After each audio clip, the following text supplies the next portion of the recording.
Ay, magandang hapon no, mga boss, mga camping, mga kabunyog. Salamat to sa dumadagdag na subscriber, no. Hindi maaga tayo ngayon, no. Hindi ako napupuyat, di ba? Napuyat ako kagabi kay Tony Claire Castro. Ganda na naman ng ano, oh. Pero dito muna ho tayo kay Idol Christian Esguera. Tungkol dito kay Kong Abante, no. Abante to BP Sara, sagutin mo na lang ang issue. Mga issue. Pakinggan natin to. Magbibigay tayo ng konting reaksyon, komentaryo dito kay Abante, no? Galingon ni Idol Christian, ha, mga friend, ha?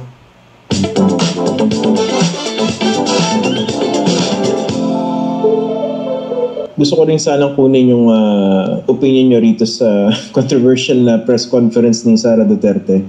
Kasi ang daming pinagbabanatan, di ba? Si Bongbong Marcos, yung mga kongresista, syempre kasama kayo ron, si Speaker Romualdez, no? Ano ba yung overall impression nyo rin sa kanyang naging behavior dun sa press conference na yun? Tulad ng sinabi ni binanatan pati mga kongresista, ha, mga friend, ha? O, tuloy mo, Bante. ni Senate President Jesus Cudero, tulad ng sinabi nila, it's quite unbecoming for the Vice President to say that. Na hindi ko siya aakusahan na, and she has kind of a mental problem, pero palagay ko, she is just very angry and very hateful that she could be able to say that in public, which is very unbecoming for the Vice President to say it. Pero ano sa tingin niyo intention nun? Yung timing ng pag-hold ng ganong press conference and the kind of attitude that was that she had while doing that. Kalagitnaan niya ng investigation sa House, eh. I believe that she is skirting the issue of how she used the confidential fund. That she cannot even be able to explain. One day lang ho ito at meron 24,000 views, ha. Galing talaga si Idol Christian, eh. Even right now, she is being asked to explain it, yet wala. Ang sinabi lang niya, yan ay talagang ginagawa yan. We ought to spend that money. Yun lang ang sinabi niya, eh. So what we want is for her to explain to us, why is it that you could be able to spend 16 million pesos in 11 days for a safe house? Oh, yun lang ang nais namin itanong, sa kanya, eh. How are you able to use the 125 million pesos? Oh. Okay. And the thing is, COA cannot even give us give us a comprehensive report, cannot even give us a ocular inspection report. Wala, eh. Kanilang palaging kinakatuwiran is the joint circular na kanilang sinusunod. Yung series of 2015. Pero ang sa akin, hindi kaya kasabwat naman ng COA dyan. Abante. Napaka-legit ng tanong na binabanggit nyo, no? Para sa isang ordinaryong Pilipino, miski wala siyang pakialam sa politika na yan, kung pag-uusapan lang yung paano nagastos, doon lang muna tayo sa 16 million pesos na ginamit di umano sa renta ng 34 safe houses in 11 days. Wala bang paraan para man lang masabi na hindi napunta naman yan sa tama? Kasi anong assurance sa ating mga ordinaryong Pilipino na hindi ginamit yan sa kung saan lang? Yun po yung tanong, hindi po ba? That's right. That's right. I mean, ano problema ron if she could be able to explain that? So, perhaps... Ang problema nga kung Abante, hindi nga niya pwedeng ipaliwanag dahil wala namang kapaliwanagan.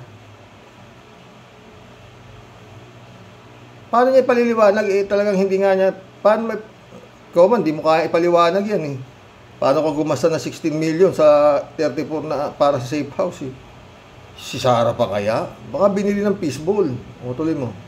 The Filipino people will accept that if you could be able to explain it legitimately. Paano niya ginamit yan? Hindi nga That's the reason why tinanong ko din yung mga armed forces officers natin, kung kinakailangan ba itong gawin ng DepEd? Meron ba talagang mga insurgency problem among the high school students? Meron, kung Abante. Sinabi na nga ni Sara, meron, eh. Oh, ngayong panahon niya meron. Nung panahon ni mga ibang vice president at mga ibang DepEd, wala. Pero ngayon, meron. Kasi nga, lapitin, itong pamilya ni Duterte, lapitin yata ng mga terorista ito diba? Kaya kailangan nila talaga ng pondo para sa mga insurgency problem. Pati, Mariosep. At saka, mga friend. Si Kibuloy nga, kita mo. Diba? Mga batang-bata, yung mga kinukuha niya, diba? Baka ganoon din ang na iniisip naman nito sila Sara, nakukuha yung mga elementary saka high school para gawing MPA. Si Kibulog naman, mga bata kinukuha niya para gawing pastoral. Di ba? Tuloy. Oo. Sa CHED meron. When it comes to college, like UP, PUP, or TUP, meron tayong ilang problema on insurgency. But high school students, elementary students, I don't think so. You see? That's the reason. Tsaka yung insurgency na yan, bilyon-bilyon na inubos ni Duterte dyan sa mga MPA na yan hanggang ngayon. Mga adik-adik na yan hanggang ngayon, di ba? May Davao, ang dami pa rin palang adik pala doon, di ba? Lalo sa munisipyo, nag-positive 37 drug user. Ewan ko dito sa tuloy. Reason why sa akin, it would be to me, yung bang parang hindi tama, it's quite improper for a Secretary of the Education to be able to ask for a confidential fund. Kaso nakakuha na nga. Sa'yo.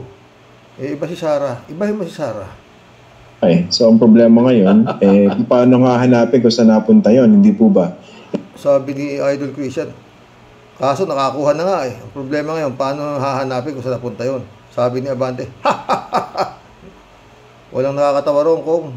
Dapat ang kumikilos yan, COA, primarily. Pero mukhang hindi yata naging diligent, tama po ba? Binansin ko pa nga sa COA, baka natatakot lang kayo dahil Vice President ang iniimbestigahan ninyo. Ano pong sabi? Yun ang sabi ko.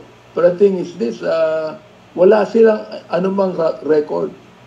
Wala anumang, the thing is, ang ina-appreciate ko lang sa ating Vice President, siya ang pumirma lahat ng mga vouchers. Pirma niya Hindi siya mananagot kung sakasakali. Hindi ba ganun yun? Totoo yan. Siya mananagot, di ba? Yes. Oo. Pirmado niya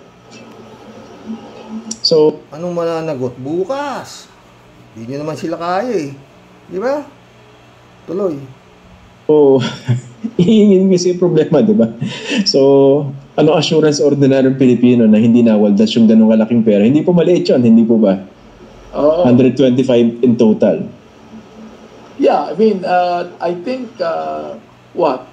Can you imagine the same amount, 16 million she spent that for 11 days. Another 16 million, she spent that for about, 45 days. Another 16 million, she spent for about 70 days, no? Hindi ko na maalala lahat ng figures.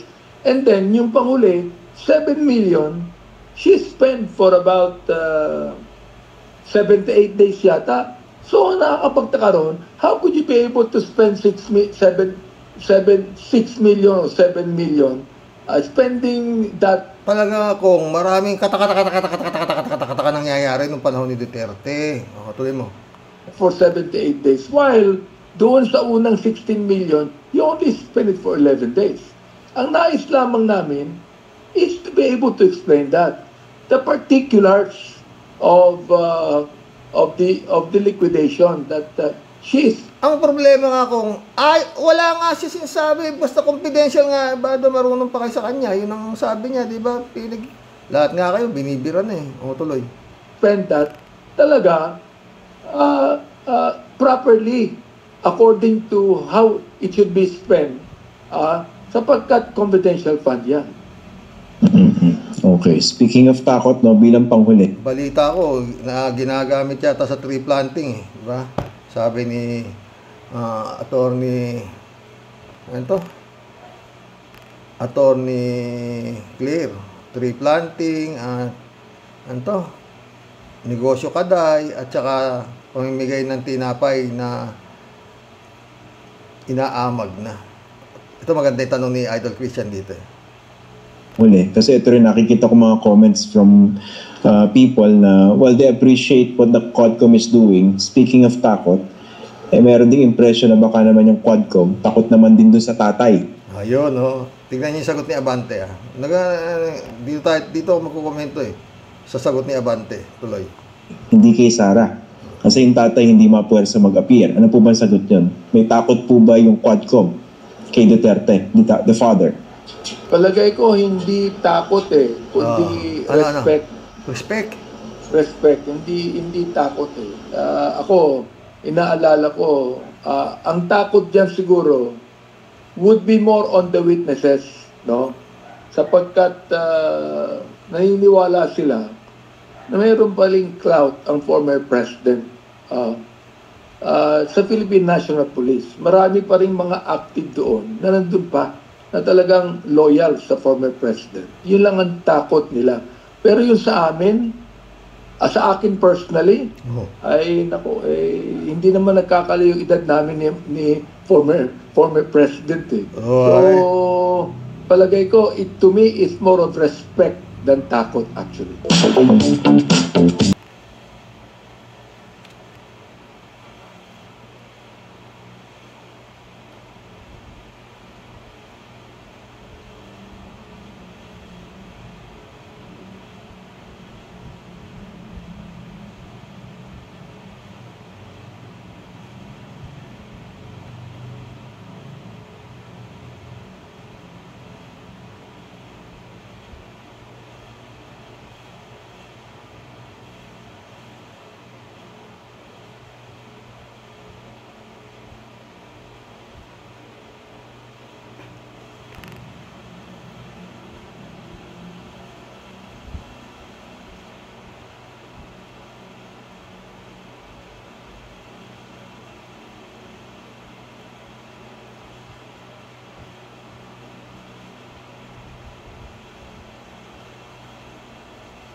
Galing sumayaw, no? Ang friend. Ente. Dating Mayor Alice Go, galing sumayaw. Makabalik pa kaya sa banban, no? Eto pa, magat nito. Intermission lang o yan, ha? Nakita nyo yung intermission, ha? Si Alice Go, diba? Sexy, puti-puti. Magkulab na ho tayo, mga friend. Ha? Baka kaya may ano pa tong si Alice Go sa ano eh. Sa bahay ni Digong. Merong naka-picture frame. Yung picture ni Alice Go, no? Bahay ni Digong, di ba? Puti-puti. Mag-collab na ho tayo, mga friend. Ako nakakapagpakulay ng buhok, bukas na. Odelia Alpilor, shout out. Hello po, Sir Rox. At sa lahat, malabo yan si Digong nyo. Sinungaling yan. Oo nga pala, no? Sir, tama po kayo. Bakit nga ba di nila imbitahin si Trillanes? O, di ba? Angelina Smith, welcome to the club. Takot sila at hawak ni Trillanes ang lahat ng ebidensya laban sa kanila. Al-Ulalia, shout out ha. Ayaw magpatalbog ng Senado sa Quadcom. Hindi na din mahalaga sa tingin ko ang hearing na yan sa mga kengkoy na senador. Dapat talaga sa Quadcom sila humarap. Good day, Sir Rox, at sa mga ka-warriors. God bless. Totoo yan, Al-Ulalia. God bless, Al-Ulalia. Rolando Resco, shout out. Tawa-tawa. Daming nagoyo ng mga mangmang at tanga ng mga Pilipino. At dumadami din ang umabuso ng mga pulis. Mamaya, meron. Baka maisingit ko mamaya. Si Abante ulit, si Abante. Marilo Pabian, shout out na. Happy weekend po tayo sa mga ka-warriors. Isa pa po, huwag nilang babaliktarin ang mga nangyayari. Baka lumabas silang katawa-tawa na naman. Kapag nagkataon po tayo at mag-appear si Senator Trillanes ay malaking showdown po. God bless us po tayo sa mga ka-warriors. Totoo Hindi nila maidima-demanda. Di ibig sabihin, totoo sinasabi ni Senator Trillanes. Di ba mga boss? David Alin Mendoza, shout out. Ay po Karox, good afternoon po sa lahat. Napaaga po kayo ngayon. Wala pong mangyayari dyan sa investigasyon ng Quadcom kung hindi nila mapapapunta si Digong nyo at Bato. Ayaw lang nilang sabihin na takot pa din sila kay Digong. May pakotesi pa silang sinasabi pero ang suma total naman yan ay puro bahagang buntot nila. So, sabi ni Abante, hindi sila takot. Respeto. Jojo Jestro, shout out. Good evening po Karox, always watching from Iloilo City. God bless po. God bless Jojo. Rogelio Asuncion, shout out. PBBM, isang pitik lang. Karox, yan. PBBM, isang pitik lang. Karox. Tapos na ang lahat, tiis lang muna tayo. Yun, sana nga Rogelio, tama tayo. Arnold Pasiego, shout out. Tama, dapat talaga iharap si Las Cañas sa hearing kahit online lang, si Roxo. Diba? Tama tayo, Arnold po. Diba? Kung ano yung imbestigan nyo, yun na nga nang sasabi. At yan, pag si Las Cañas ang iniharap nyo, didiretso yun ni Las Cañas kung sino yan, si Bato. Ayan, si Bongo. Si Bongo, nung panahon na mayor pa lang si Digong, ayon kay Las Cañas, yung Bongo na yan, itagabili lang niya ng Maruya.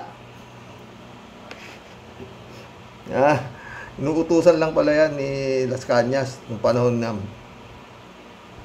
siyempre, takot si Bongo. Killer si Las Cañas, di ba? Pumapatay, di ba? Arnold pa si Diego ulit. Si Rox, pumalag lang naman ata si Gordon nung di siya isinama sa sindikato ng Parmali. Dati ring Duterte boys yan.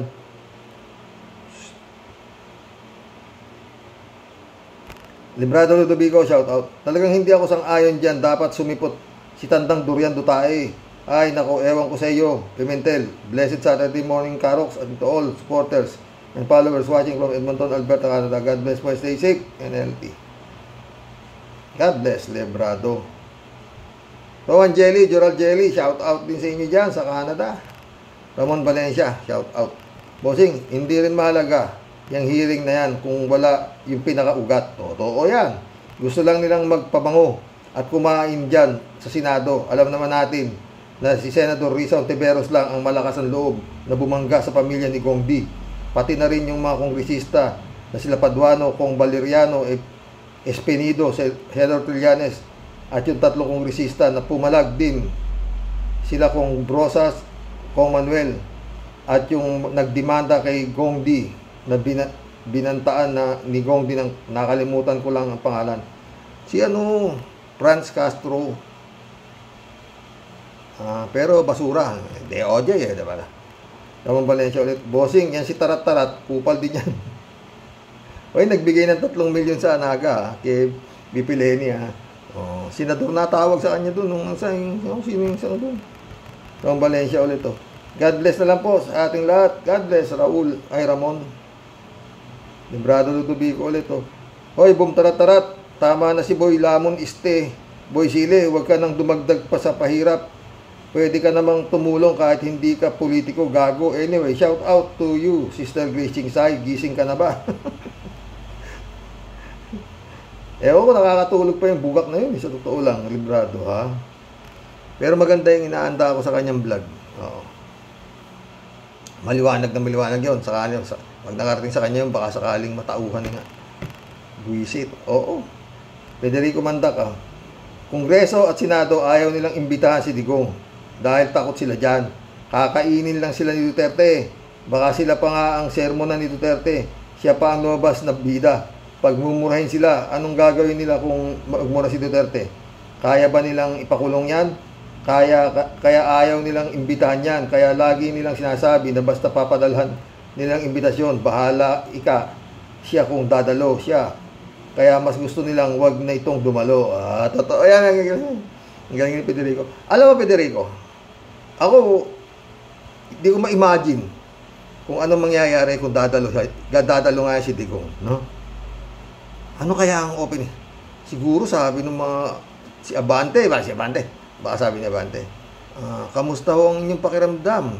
Buti ho't nakarating kayo sa aming imbitasyon. Kagalang-galang na His Excellency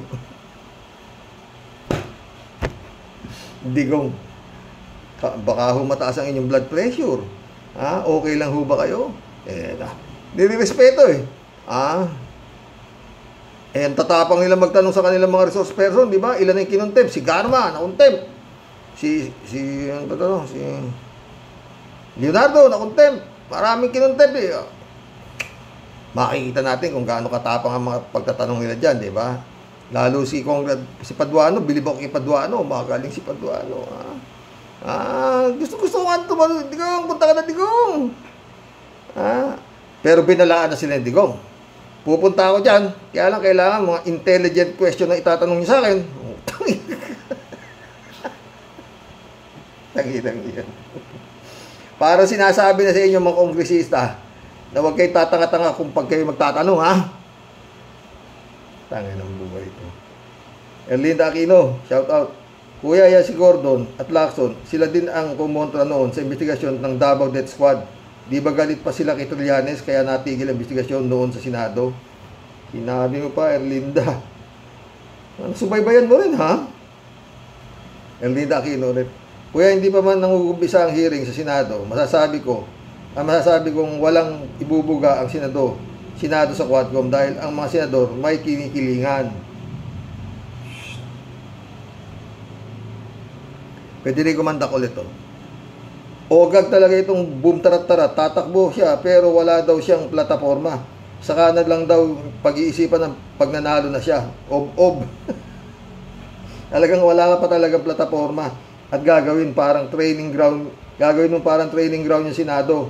Walang pinagkaiba-iboy sili. Tapos si Ipipa, Diyos ko Lord, huwag niyong hayaang manalo itong mga taong ito.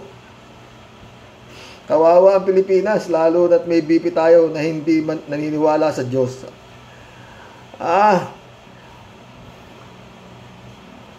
Huwag naman sanang ipahintulot ng demonyo.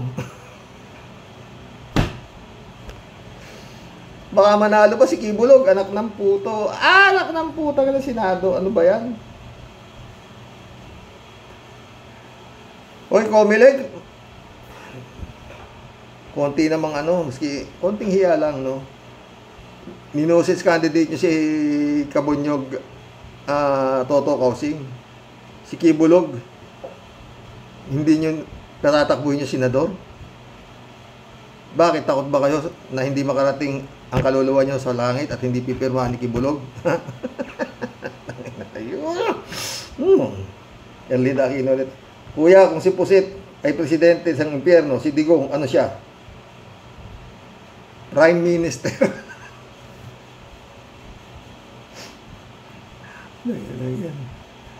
Baka si Lucifer, taga-masahe na lang ni Digong pag si Digong ang napunta ron eh. Si Ervin Sapeda, my friend, shout out ha. Christian Sen, Dolor Garcia, friend Bingson. July 7 Alcantara, shout out sa inyo mga friend. Ay, naku.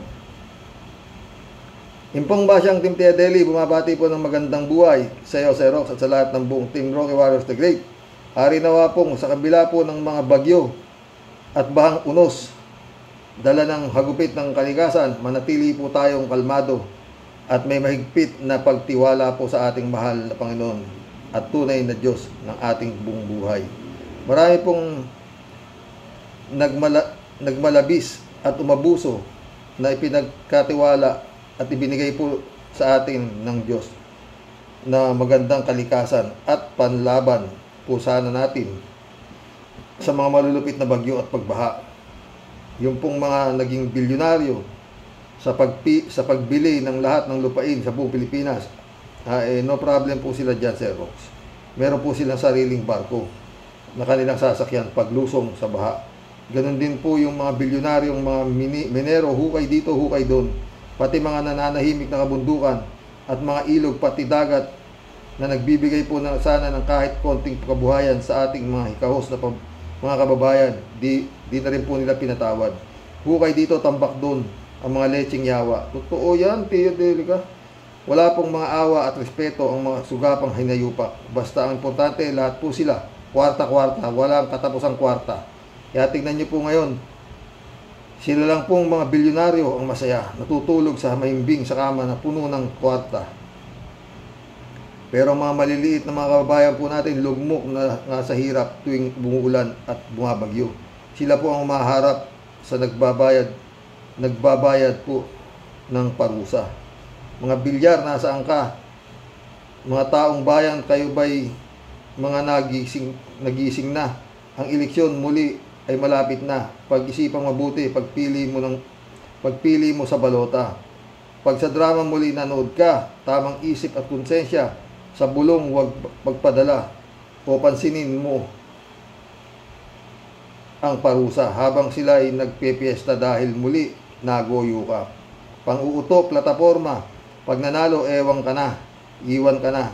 Sila sa'yo'y nagtatawa. Grabe daw ang daming tanga. Totoo yun, Tia Delica. At dito malalaman natin, itong darating na eleksyon. No?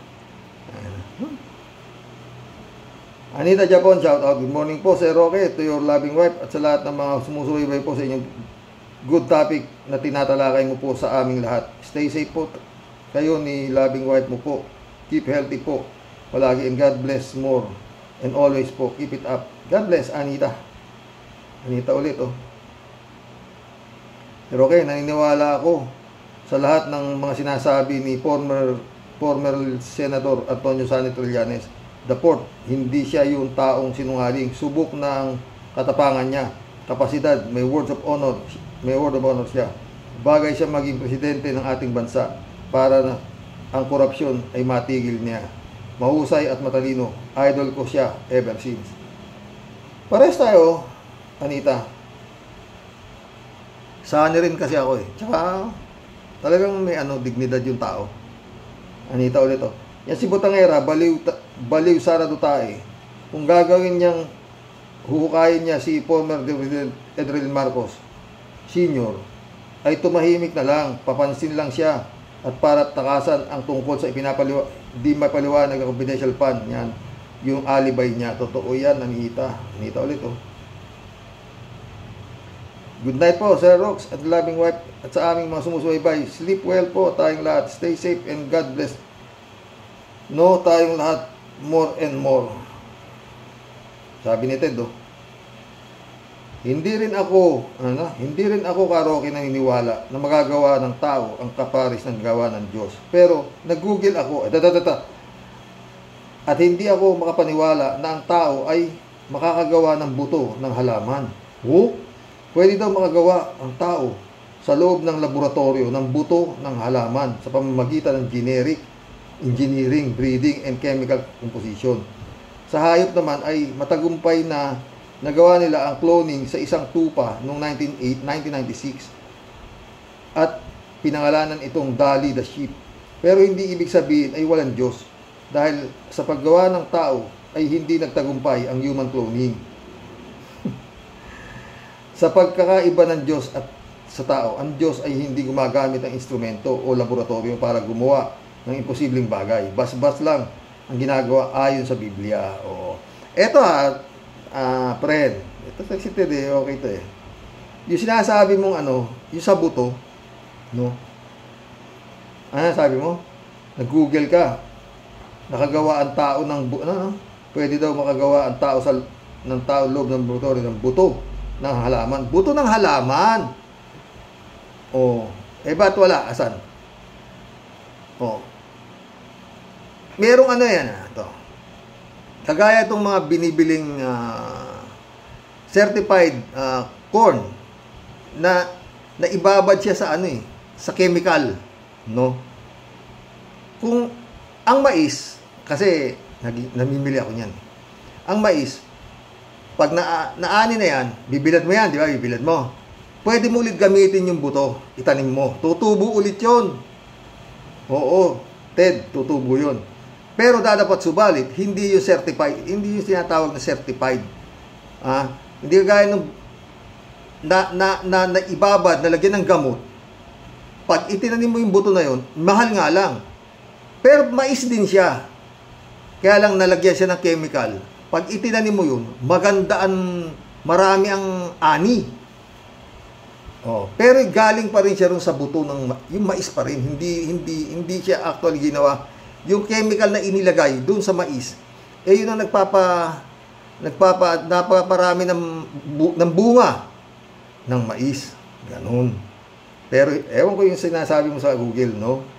Tsaka yung tungkol sa sheep, di sana marami nag-alaga ng mga ganyan na sinasabi, no? Anyway, wala tayong pag-usapan dyan. Basta may Diyos. Diba? Pero yung sa buto na naghalaman, asan? Diba? Ted ulit, naniniwala ako hindi na mahalaga ang dumalo si Digong sa Senado. Dahil wala namang halagang tao. Wala namang halagang tao ba ito? Mahalaga. Ha? Mas mahalaga siya sa ICC. Totoo yan, Ted. Bernardo Chansing, shout out. Yun ang ano ko. Balik tayo kay Ted. Kopyahin nila yung buto ng kalabasa. Yun na lang. Kopyahin nila yung buto ng kalabasa. Gumawa sila ng butong kalabasa. Tanim nila yung kinopya nila. Makikimalaman naman yung component ng kalabasa di ba? Tanim nila yun. Pag tumubo yung itinanim nila na kinopya nila yung buto ng kalabasa, walang Diyos. Walang Diyos. Tali-talino ng tao, nakakapunta sila sa buwan Hindi na makopya ang buto ng kalabasa. Di ba? Bernardo Chansing, shout out. Ano ba kinatatakutan ng hayop na digunggong? Dahil ba sa goons niyang bayaran? Tuluyan ang putulin ang katrayduran ng animal na digunggong. Hoy, huwag maniwala sa mga pakulo ng kriminal na tutae na kriminal. Galit si Bernardo Chansing. Shirley J. Sir, shout out Hearing sila, hindi naman nila kaya paatinin yung tunay na pinuno ng problema. Mga baliw. Ay, galit si Shirley. Ay nako, alam mo ba, Xerox? Kanina lang muntik na kaming mag-away ng kaibigan ko nang dahil sa mga Duterte na yan. Biro mo, kampi siya sa mga Duterte. Yung pala ang mga pinanonood niya, yung mga vlogger ng Duterte, paniwalang-paniwala siya sa mga sinasabi nila. Tapos nabanggit pa niya na si Senador Risa, kurap daw. Nasigawan ko tuloy siya. Nainis talaga ako sa kaibigan ko. Sabi ko, panay kasi panood mo ng fake news. Yan ang nangyayari sa'yo. Nalaso ng utak mo. Shirley, payo ko sa'yo, layuan mo na yung kaibigan mo na yan. At huwag mo nang kausapin yan. Wala sa katinuan yan. Oo, totoo. My friend, layuan mo yan. Baka mapahama ka pa dyan. Kalat ni Baya, shout out.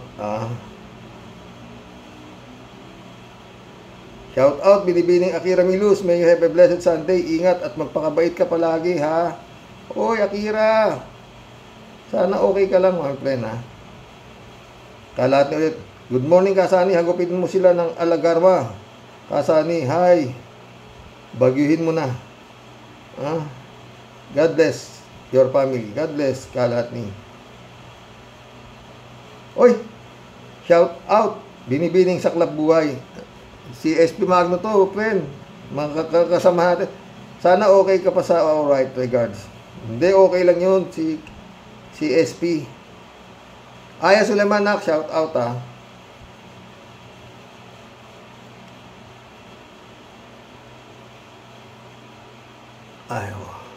DJ Shop, shout out. Hello, Sir Rox. I watched your testimony ni Teresita ng KOJC former member. Ang haba ng testimonya niya, starting from the beginning hanggang KOJC hands her for defecting from the gruesome Gibuloy and his cohorts. Alam mo, Sir Rox, hindi naman ako psychologist nor psychiatrist, pero base sa mga sinasabi ni Teresita and all victims of KIBS, ito ang tinatawag na psychological manipulation. May pagka Stockholm syndrome din. Di mo ba napapansin, Sir Rox, na halos lahat ay mga babaeng minor de edad ang member ng KOJC? Sa paningin ng professional psychologist, there is something wrong with the organization and even in the eyes of authorities. There must be something not good sa KOJC. Ano, talagang no good dyan, KOJC na yan. Baliw nga na niniwala dyan. 3J Shop ulit Alam mo, Sir Rox, di man ako psychologist. Meron naman akong background sa medical field, kaya medyo kuha ko yung galawan ng KOJC. Ang mga batang minor de edad ang madaling manipulate. Totoo yan. At lalo na hindi lang basta-basta, hindi bata. Yung mga mahihirap, especially mga broken home, mga ganun. Oo. Yung mga walang pambiling ulam, mga hikahos. Yan ang madaling ma-manipulate. Pupuntahan ng mga angel ni Kibuloy, yung mga pinagsawaan na niya dati, at kukumbinsihin yung magulang na, sayang naman kung kinabukasan ng anak ninyo. Pero na ispatan nila, pwede kay Kibuloy ito. Maganda, maputi. Kagaya nangyari doon sa Stephanie, 2 taon pa lang kinuha na nila yun, diba? Pag-aaralin ka, pakakainin ka na masasarap, diba? Ngayon, kinakain na ni Kibuloy. Ayon kay Arlene Stone, 2 silang magkapatid, kinain nun. Kinain ni Kibuloy. Yung nanay nila, nagtatrabaho sa gabi. Baka, hindi kaya pati nanay nakain? Tatanong lang. Kasi nanay sa gabi raw nagtatrabaho.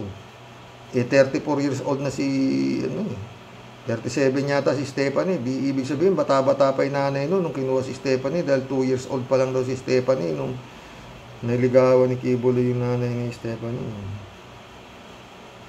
Ito?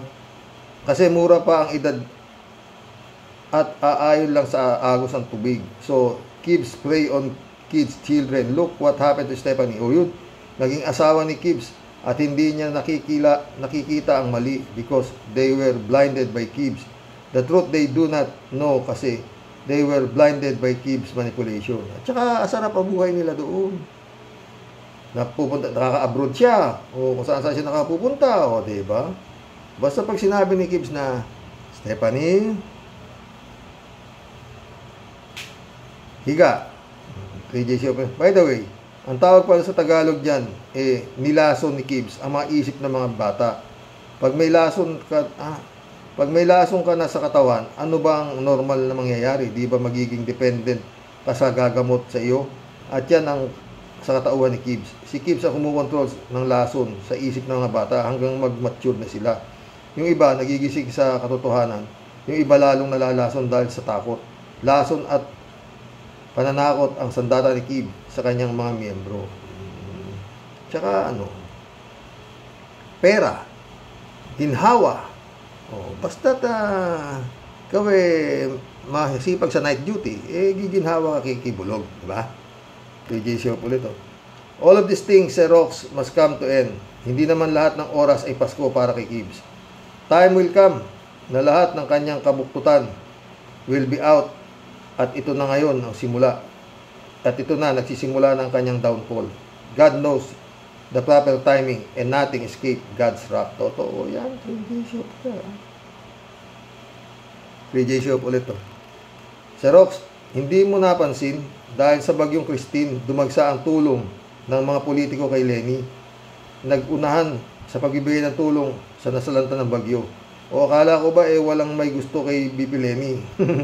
Bakit pati mga DDS nagkukumahog kay Lenny? Anong meron? Boto. Oo. Yun lang yun. Pero hindi ganun kadali. Kala nyo tatawa-tawa lang si BP Lenny ganyan. Hindi yan bobo, no? 3J Shop ulit, Bakit kaya si Willie, boom tarat-tarat, kailangan pang naka-video ang tulong na ibinigay kay BP Lenny? Bakit tumanggi sa resibo? Bakit hindi na lang siya ang nagbigay ng tulong sa nasalanta ng bagyo? Bakit kailangan ipadaan pa kay BP Lenny ang pera? Kata-kata-kata-kata, di ba? Sinabi mo pa, ikaw naman. Buti nga, dapat boom tarat-tarat, dapat namigay ka ng jacket doon. Kailangan ng jacket doon sa Naga. Maginaw. PJ Show ulit, kay BP Lenny naman, basta tulong tanggapin. Bakit hindi? Pera ang bayan din naman ng binibigay ng mga politiko. Diba? Sabi ni FBP Lenny before, kung bibigyan kayo ng pera, tanggapin nyo. Pero wag nyo silang iboto. Total, pera din naman nyo ang pinamimigay nila. Tama, may tama kay BP Lenny. Diba? Edmundo, welcome to the club. Ito si Edmundo, Si Coco, ang laki ng utang na loob niyan sa dating presidente. Patay tayo dyan. Michelle Edwin, shout out my friend. Pastor Jun Lagon, shout out. Jeff Ramos, nak, shout out ha. Brother Elias Isyo, shout out. Mission accomplished mga boss ha. Dolor Garcia, Adorasyon Timaranan, Eman Escalona, Mirna Regalado, shout out sa inyo dyan sa Amerika. Buti pa kayo nandyan dito wala. Ay nako, buhay. Hanggang mamayang gabi baka makasingit po ako ng isa. Baka lang, hindi po ako sigurado. Oo. Pagka hindi po ako inantok. Magandang hapon po mga boss. Abante. Sana puro abante. Mga respeto. Ano respect. Ano ba? Ha? Pinag-ano na kayo dyan sa Kongreso, respect pa sinasabi niyo. Ano ba kayo? Ewan ko sa inyo. God bless.